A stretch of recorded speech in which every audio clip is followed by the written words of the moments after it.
this was the quite densely populated agricultural area of Finland, while this was just the wilderness with forests and lakes, and the Finns did not agree into that. So it all dragged on for a month approximately, and then the Soviet Union ran out of patience, and they staged a provocation. According to the Soviet version, there was a mortar shelling from the Finnish side, and this mortar shell killed several Soviet bodyguards, but the bodies of these bodyguards were never presented to the public, and even their names were not listed in the roster of the regiment. So basically, a false flag. Yeah, it was a false flag operation. And well, after that was on the 26th of November, the Finns said they were ready for like a joint investigation, and maybe they would engage the League of Nations to that. So they were like going to, they would be ready and willing to investigate this internationally. But the Soviet Union basically was already set on the course to war, and on the 30th of November, the war was declared on Finland, and Soviet troops started invading the Finnish territory. Right now, we are basically following the invasion route along this road, because this was the shortest way to Viborg, the second largest town in Finland, and like a major prize in the war. Just like the Karelian Isthmus was the area where the war, basically the victory of the war had to be decided. When you read some histories of the Winter War, people pay a lot of attention to Finnish victories in the north, like here the defensive victories here in the northern Karelia, in the northern Ladog region, and especially further north on the Rauta road, when the two Soviet divisions were like basically annihilated by the Finns. But this was not where the main battles were. So they were here, and that was actually the reason why the Finns built their defensive line, the Mannerheim line. And Russian troops started crossing the Sestra River, and that's the reason why the border here is so why the line of the border is so broken. It goes along the river. Right. Basically the river is the border, and sometimes if you go along a straight line, you might just cross the border several times because it's just so winding. On the 3rd of December, Russian troops captured Teryoki or Zelenogorsk. Yep. That's where we'll go next. And this is 1939. 1939. So basically, the local farmers used a lot of Finnish farmhands for mowing the grass. And they normally came from across the Finnish border. By the way, speaking of the border between Russia and Finland, when Finland was part of Russia, was almost like I think it was even more strictly controlled. Less strict. Sorry, it was more strictly controlled than the borders between the European Union countries. So when you cross them, you just don't even notice it. But this is still one kind of state. The Finns paid taxes to the Finnish government, not to the Russian government directly. Russian merchants who wanted to trade in Finland had to pay much higher taxes than the Finnish merchants. So basically, Russians had far fewer rights in Finland than the Finns themselves. So Finland was de facto a state within a state. And the reason why Finland was kept this way was partly Alexander I's kind of liberal experiment, and partly it was that Finland was like a defensive buffer for Russia. Against Sweden. Against Sweden, against other countries, and Russians were happy enough to have Finland kind of on their side without interfering into their domestic affairs. As long as the Finns did not aspire for complete independence, they were fine with them managing their economy by themselves. So we are approaching this lake finally, and the town of Sestroretsk. Sestroretsk stands for it could be translated as River Sestra. Sestra is this. I think in Finnish, it's like Sesterjoki or something like this. Right. Like Joki is a river in Finnish. And that's this town. So now it looks pretty much like any typical post-Soviet town with this typical high. So prior to 1939, was this part of Finland? Was it? This was still Russia, but we're just about to reach the Finnish border. And we'll stop just before we get to the border, because while Finland had certain natural concerns about the Soviet Union, and it was fearful that it might get invaded. The Soviet Union was also fearful of an invasion from Finland, and in the early 1930s, the Soviet Union actually started building the so-called Stalin Line, which went along the old Soviet border with Poland for the most part, but here on the Karelian Isthmus, I would say the most deluxe part of this Stalin Line was built, because they needed to protect the second largest city in the country, and this is where Soviet bunkers, well, they were definitely not on the scale of the Maginot Line, because the Maginot Line is much bigger and much more powerful, but still they had like 2 and 3 level bunkers with underground power stations, from which electric cables went to other bunkers, and where they had in some areas they had electrified barbed wire. Just about to approach our first stop, which is the bunker. So that's the lake there, is That's the lake, and the Finnish border was like literally within like 4 or 5 kilometers away from here.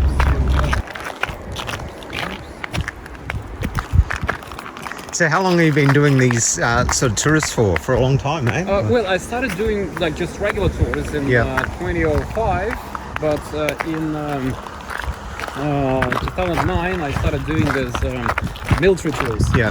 So did you live overseas at all, or you just learned English from? No, just here. Just here. Yeah. Second, I'm looking for if I managed to. Oh well, right. So it's called the Sestroretski Rubezh, or the Sestroretsk defensive line. Right. Let's put it this way. There's no like exact translation of the word Rubezh. It's like the front line, the edge line at the front of something. This. It's hard to imagine this was against Finnish troops. Well. This is against, these are Finnish, I'm pretty sure about that, because Russians practically did not use granite stones, granite dragon's teeth. The Finns did them just because it was, Finland was not that rich.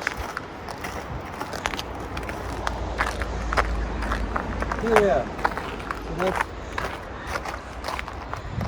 So these are the Finnish defensive lines. These are Finnish lines. Wow. Of the continuation war. Wow. So would have these been put up in the 1930s, or? These were put up in the 1930s because Finland was short of concrete and, wasn't a rich country, and they used such stones, to block the passage of tanks. Naturally, they could be rather easily blown up by combat engineers or tanks. So are these Finnish or Russian? These are practically all Soviet tanks. Right. And I haven't heard of any Finnish instance of a Soviet tank in Finnish service that was recovered from a bog and brought here. So basically, practically all of them were Soviet tanks. Look at the T-34 turret with applique armor welded onto the regular turret. Were set up on the Mannerheim line, and you can see how thick the steel was, about 20 centimeters or more. And they were meant for observation. You're right, yeah.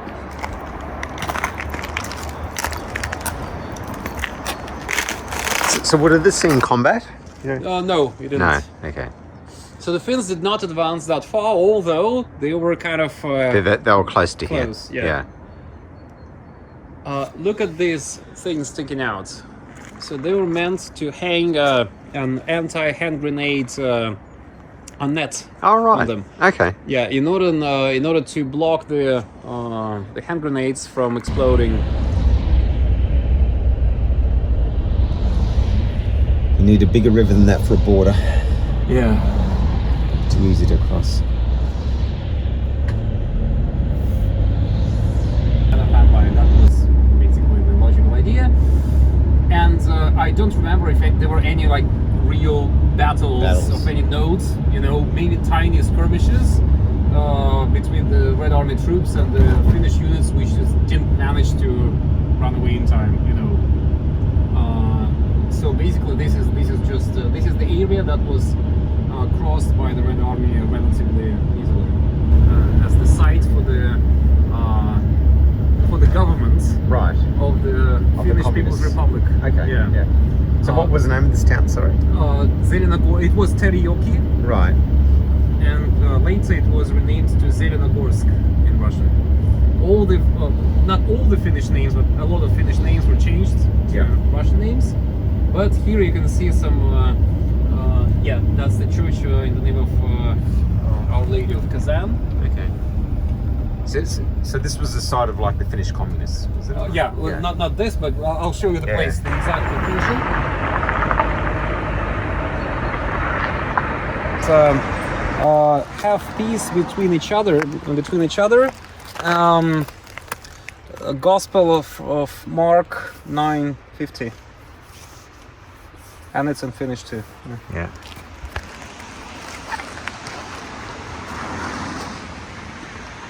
It says 75 Finnish soldiers from Teryoki were buried here. Okay. The ones who fell in the wars of 1939-1944.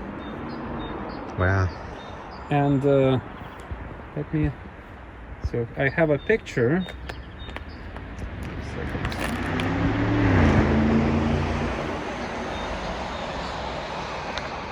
So the picture was taken, unfortunately there's no recognizable place, but the picture was taken here. Okay. Yeah. From approximately over there in that direction. So this was the original cemetery here. Okay. Of Finnish soldiers. Yeah. Yeah. Cool.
This is when Mannerheim, a delegation of from the Finnish government, came here to inspect the front, and I guess they mockingly wanted to visit the place where the Finnish communists were. The front side is over there.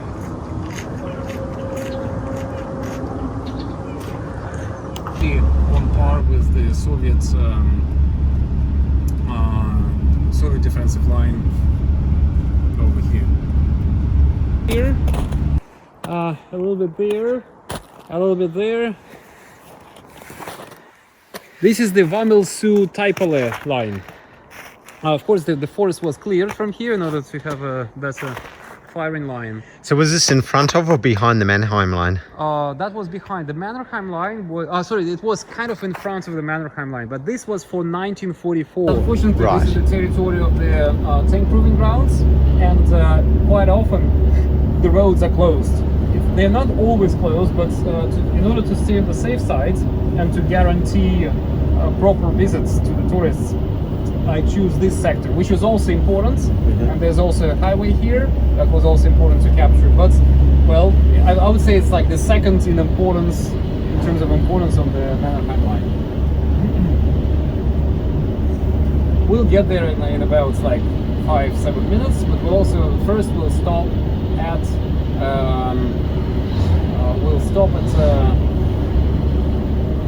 Soviet Memorial. So sorry, what did you say this memorial is? This is the memorial to the Soviet soldiers who were killed in the fighting on the Mannerheim line, which was just nearby. Yeah.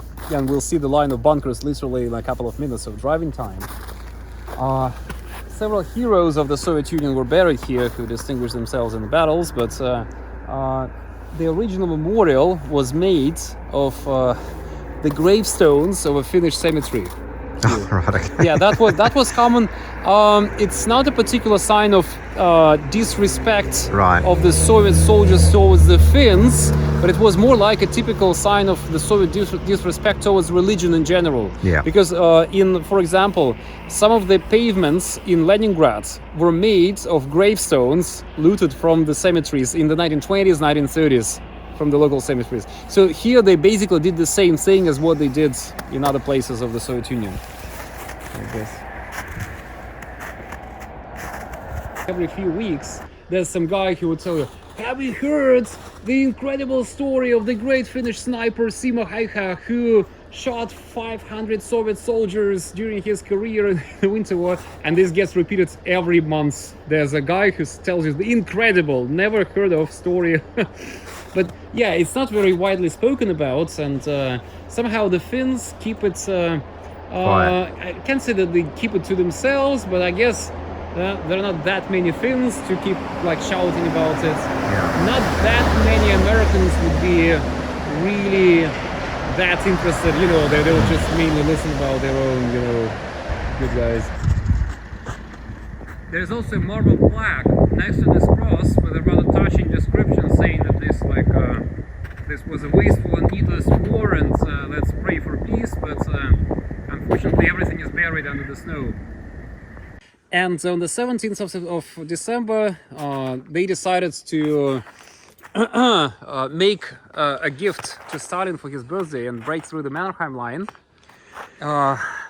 They started massive assaults on the 17th, and several tanks approached this bunker, but the Finns had their anti-tank gun positions quite well camouflaged, and the tanks also approached the bunker with almost like on this video that they showed me, in a line. Yeah. So basically the tankers that were behind, the tanks that were behind the front tank could not see what was in front of them. Yeah. They were not spread out, didn't like fan out, and the Finnish gunners shot them one after another, and there were several Soviet tanks burning here in the evening on the 17th and 18th of December.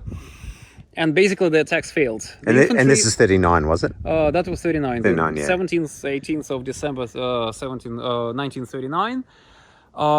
Then the the Red Army attempted a tank breakthrough with their super new models of tanks that were kind of unmatched by anything in the world at the time. And we'll speak about it when we go a bit further. And originally the cemetery was made by the Finns who came here back in 1941 and buried the dead. So 204 Finnish and Soviet soldiers? Just Finnish. 204, wow. Yeah. 204 unknown Finnish soldiers. And they're buried by the snow now. Sometimes you can see little jars with candles that are brought here by Finnish tourists, or maybe the relatives of the people who fought here in this war.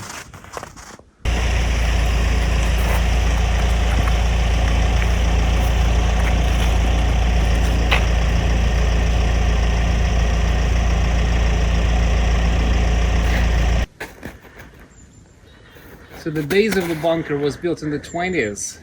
These two firing embrasures here were added in late 1930s when the Finns started upgrading and improving and expanding their system of bunkers.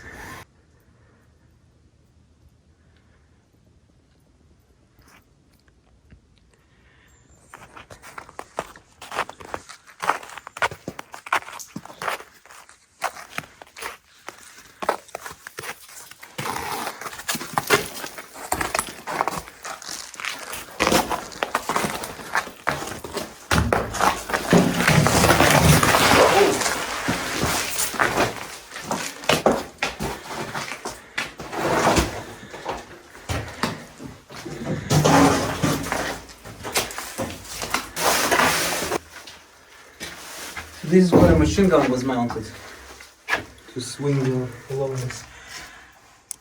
Too much snow, sorry. Too much snow. Let's see. And that's the observation slit.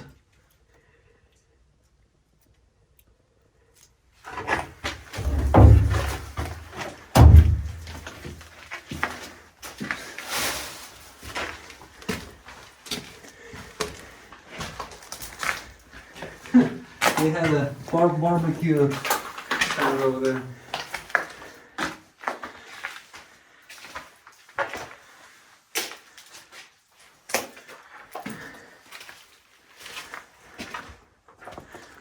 So would have this been destroyed or it's just decayed? This was destroyed. Right. The storming started on the 1st of February 1940. So you said they blew them up with explosives, did they? Yeah, it was blown up with explosives, and the tanks, at first the tanks blocked the firing embrasures of the machine guns. In order for the tanks to approach this place, they had to overcome a line of anti-tank obstacles. I think they were pretty much the same ones, the same rock obstacles as we saw at the beginning. Yeah. Because the tanks blew them up with their guns. Since the guns of the tanks were not big, they could, they couldn't be concrete obstacles. And then the tanks started approaching it, but they got stuck in the thick snow. Right. The tanks on the first day, the attack nearly failed, but in the evening they managed to destroy the obstacles and bring the tanks closer here, and they blocked the firing embrasures of the bunker. And then they started towing explosives on sleds. Let me show you.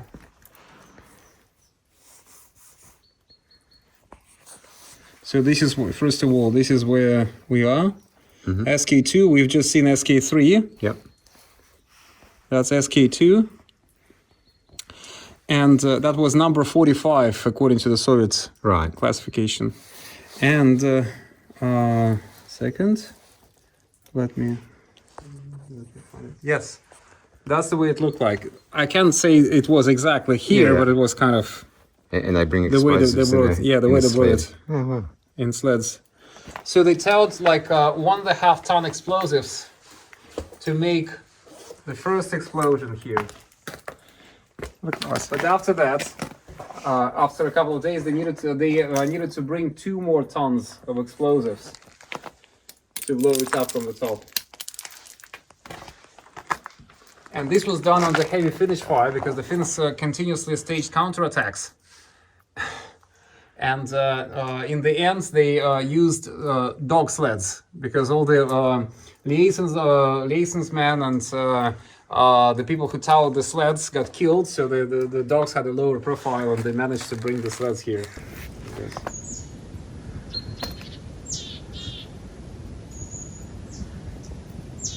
It's just to completely finish off the bunker so that it could not be used anymore.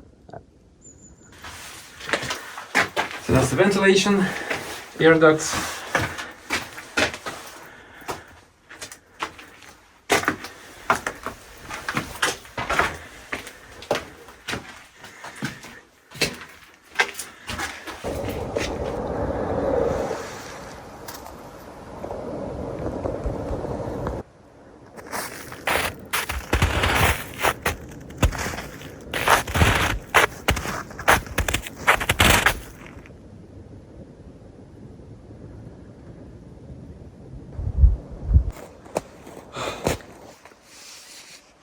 And I'll try to find you, for some reason I couldn't find this at first, but here somebody brought a candle and this metal plate for the candle. Oh yes, yeah.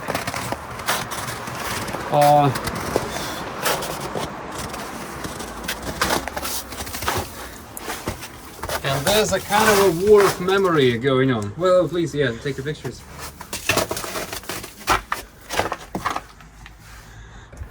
Over here,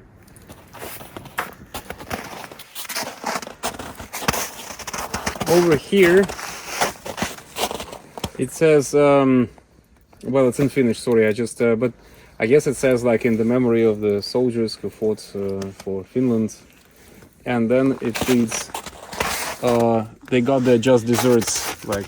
And someone shot it. So they deserve, and somebody shot it. Yeah.